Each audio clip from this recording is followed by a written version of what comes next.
மாத்தையனும் தியோவும் அம்மாவை பார்க்க பாருக்கு வர அவங்க அங்கதான் உட்காந்து குடிச்சுக்கிட்டு இருக்காங்க. தியோவும் அவனை போய் பேசின்னு அனுப்பிவிட மாத்தையனும் வந்து அம்மானு கூப்பிட்டதும் அம்மாவும் மாத்தையனை பார்த்ததும் ரொம்ப சந்தோஷமா, நீ வந்துட்டியா, நீ வருவேன்னு எனக்கு தோணுச்சு. இந்த குடி தானே உன்னையும் என்னையும் பிரிச்சுது. எனக்கு இதெல்லாம் வேணாம் மாத்தியா, நீ மட்டும் போதும். இனிமேல் நான் சத்தியமா குடிக்க மாட்டேன். நீ என்ன சொன்னாலும் கேட்கிறேன், நீ என் கூடவே இருந்திருப்பான்னு சொன்னதும் மாத்தையனும் அழுக ஆரம்பிக்கிறான். உடனே அவனோட கண்ணை தொடச்சு விட்டு நீ அழக்கூடாதுன்னு சொல்லி அம்மாவும் அழுகுறாங்க. நான் அழலம்மா, நீ அழாத, இதெல்லாம் இனிமேல் வேணாமான்னு சொன்னதும் வேணாம் வேணாம், நான் தொடவே மாட்டேன். ஆனா நீ என் கூடவே இருப்பியான்னு கேட்க அவனும் கண்டிப்பா இருப்பேன், வாமா நம்ம வீட்டுக்கு போலாம்னு கூப்பிடுறான். இதனால அம்மாவும் சத்தமா எல்லாருக்குமே கேட்கிற மாதிரி நான் இனிமேல் இங்க வரமாட்டேன், நான் என் பையனோட வீட்டுக்கு போறேன்னு சொல்லிட்டு கிளம்ப நிக்க முடியாம தடுமாறுனதும் தியோவும் வேகமா வந்து அம்மாவை தாங்கி பிடிக்க ரெண்டு பேரும் சேர்ந்து அம்மாவை கூப்பிட்டு கிளம்புறாங்க. இங்க தங்கமும் நாங்க பேச வந்தப்போ ஏன்டா அப்படி எரிஞ்சு விழுந்தேன்னு மணிக்கிட்ட கேக்குறா. என்ன சொல்றது, என் ஃப்ரெண்ட்ஸு கூட என்ன நீ ஒரு கிரிக்கெட்டரே இல்லைன்ற மாதிரி பேசுறாங்க. அந்த அப்செட்ல உட்கார்ந்து இருந்தேன். அப்ப ரிஷி வேற வந்து என்ன கன்வின்ஸ் பண்றேன்ற பேருல என்னை இன்னும் கடுப்பேத்தி விட்டான்னு அவன் பேசினதை எல்லாத்தையும் சொன்னதும், டே ஒரு கோச் மாறனா அடாப்ட் ஆக டைம் ஆகுதுல, அது மாதிரி தாண்டா இதுவும். நானும் ரிஷியும் கண்டிப்பா நம்புறோம், ஆனா மத்தவங்களுக்கு டைம் ஆகும்லன்னு சொல்றா. அப்போ ரிஷி என் ஃப்ரெண்டு, நீ என் கேர்ள் ஃப்ரெண்டுன்றதுனால மட்டும்தான் நம்புறீங்க, என் ஸ்கில்ல பார்த்து யாரும் நம்பலையில. மத்தவங்களை விட நீ கூட நான் என்ன ஃபீல் பண்றேன்னு புரிஞ்சுக்கலையில.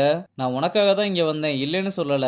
ஆனா எனக்கும் கிரிக்கெட் பிடிக்கும். நான் கிரிக்கெட்டை சீரியஸ் ஆடுறது எனக்காக மட்டும்தான் சொல்லிட்டு கோவமா அங்க இருந்து கிளம்புறான். இங்க அம்மாவும் சமைச்சுக்கிட்டே தியோ கிட்ட அவங்கள கூப்பிட்டு வந்ததுக்காக நன்றி சொல்லிட்டு, நீ முன்னாடியே வந்திருந்தா அவன் என்னை பார்க்க வந்திருப்பான்ல, என்னாலதான் அவனுக்கு ரொம்ப கஷ்டம். அம்மாவை பார்த்துக்கிட்ட பையனை நீ பார்த்திருக்கியாமா, அவனுக்கு நான் நல்ல வாழ்க்கையவே கொடுக்கல, எல்லாமே என்னாலதான்னு. மாத்தையா, நீ என்ன வேணா பண்ணு, என்னை இந்த குடியில இருந்து வேகமா வெளியே கொண்டு வந்துரு, நீ என் கூட இருந்தா எனக்கு அதுவே போதும்னு தியோ கிட்ட அவனை இனிமேல் எங்கேயுமே போக வேணாம்னு சொல்றாங்க. அவளும் இனிமேல் அவன் எங்கேயுமே போக மாட்டான்னு சொல்றா. மாத்தையனும் அம்மாவோட கையை பிடிச்சு நான் எங்கேயுமே போலமா, இனிமேல் ஹாஸ்டல்ல தங்காம வீட்டுல இருந்தே காலேஜுக்கு போறேன்னு சொன்னதும் அம்மாவும் சந்தோஷத்துல ஆனந்த கண்ணீர் வடிக்கிறாங்க. அப்புறம் அகாடமியில ஜாக்கி வேகமா வந்து ரிஷியை நெட்ஸை விட்டு வெளியே வர சொல்றான். என்கிட்டே எதுக்கு பிரச்சனை பண்ற, உனக்கு என்னதான்டா பிரச்சனைன்னு கேட்க, டேய் ஓவரா பேசினா வாயை உடைச்சிருவேன், பர்ஃபார்மன்ஸ்ல ஒரு மயிரும் இல்ல, ஆனா வாய் மட்டும் கிளியும், எல்லாம் கேப்டனை சொல்லணும், ஜூனியர்ஸை ஒழுங்கா கைட் பண்ணிருக்கணும்னு சொல்றாங்க. உடனே மாத்தையனும் நீங்க ரெண்டு பேரும் சீனியர்ஸ் தாண்டா, நீங்களும் கத்து கொடுக்கலாம்னு சொல்றான். எங்களை பத்தி பேசுறதுக்கு முன்னாடி உங்களை பத்தியும் கொஞ்சம் யோசிச்சுட்டு பேசுங்க, சும்மா இங்க வந்து கத்திக்கிட்டு இருக்காதீங்கன்னு வீரா சவுண்டு விட, யாருடா கத்திக்கிட்டு இருக்கா, இப்போ உங்களுக்கு கிடைச்சிக்கிட்டு இருக்கதெல்லாம் நாங்க உங்களுக்கு போட்ட பிச்சைடா. ஆமா ஆமா, அம்மா தாயின்னு உங்ககிட்ட வந்து பிச்சை எடுத்தோம் பாருங்கன்னு நக்கல் பண்ண பேச்சு வழக்கு அப்படியே கை சண்டையா மாறி ஜூனியர்ஸும் சீனியர்ஸும் அடிச்சு மல்லுக்கட்ட ஆரம்பிக்கிறாங்க. இதை பார்த்து தியோவும் உடனே ரங்கனுக்கு கால் பண்ணி இன்ஃபார்ம் பண்றா. அப்புறம் ரங்கனும் வந்து எல்லாரையுமே கூப்பிட்டு டீமுக்குள்ள ஒரு ஈகோ பிரச்சனைனா அதை சால்வ் பண்ணணும்ன்ற எண்ணமே இல்லையான்னு கேட்டா, அதெல்லாம் உங்களுக்கு சொன்னா புரியாது, எங்க பிரச்சனைக்குள்ள நீங்க எதுக்கு வர்றீங்கன்னு கேக்குறாங்க. டீ வார்த்தையை அளந்து பேசு, இதனால உங்க பிராக்டிஸ் அஃபெக்ட் ஆகுறதெல்லாம் என்னால பாத்துக்கிட்டு இருக்க முடியாது. அப்படின்னா ஒண்ணு பண்ணலாம், பாய்ஸ் டீமை மறுபடியும் ஸ்கிராச்ல இருந்து ஸ்டார்ட் பண்ணலாம், கேப்டனையும் மாத்தலாம், இப்ப இருக்கிறதுல யாரு கேப்பபிளா இருக்காங்களோ அவங்கள மட்டும் டீம்ல வைக்கலாம். இந்த ஃபேவரட்டிசம்னால நிறைய ஜூனியர்ஸ் எல்லாம் வேற உள்ள வந்துட்டாங்கன்னு சொன்னதும் மறுபடியும் ஜூனியர்ஸ் இருக்கிற ரெண்டு பேருமே சவுண்ட் விட ஆரம்பிக்கிறாங்க.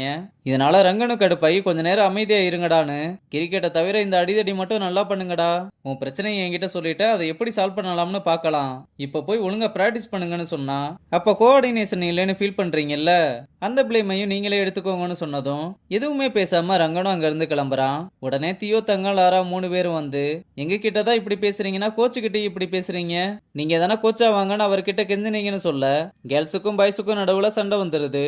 இதெல்லாம் பார்த்து ரங்கனும் கொஞ்சம் அமைதியா இருங்கன்னு கத்துறான். நீங்க மாத்த எனக்கு ஃபேவரட்டிசம் பண்றதுனாலதான் இவ்வளவு பிரச்சனையும், அவன் மட்டும் என்ன பண்ணாலும் சப்போர்ட் பண்றீங்க, இதுவே நாங்க கேட்டா மட்டும் முடியாதுன்னு சொல்றீங்க, இப்போ உங்களோட ஃபைனல் டிசிஷன் தான் என்ன, உங்களால முடியாதுன்னா இனிமேல் நாங்க இந்த டீம்ல இல்ல, நாங்க இப்பவே வெளியே போயிடுறோம்னு சொல்றாங்க.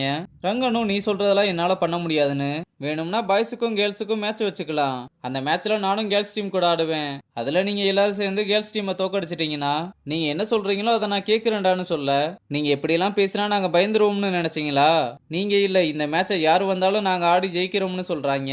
ரங்கனோ அப்ப நல்லதா போச்சுன்னு எல்லாரும் சேர்ந்து வின் பண்ணி காமிங்க, நீங்க கேட்டது உங்களுக்கு கிடைக்கும்னு சொல்றதோட இந்த எபிசோட முடிச்சிருக்காங்க.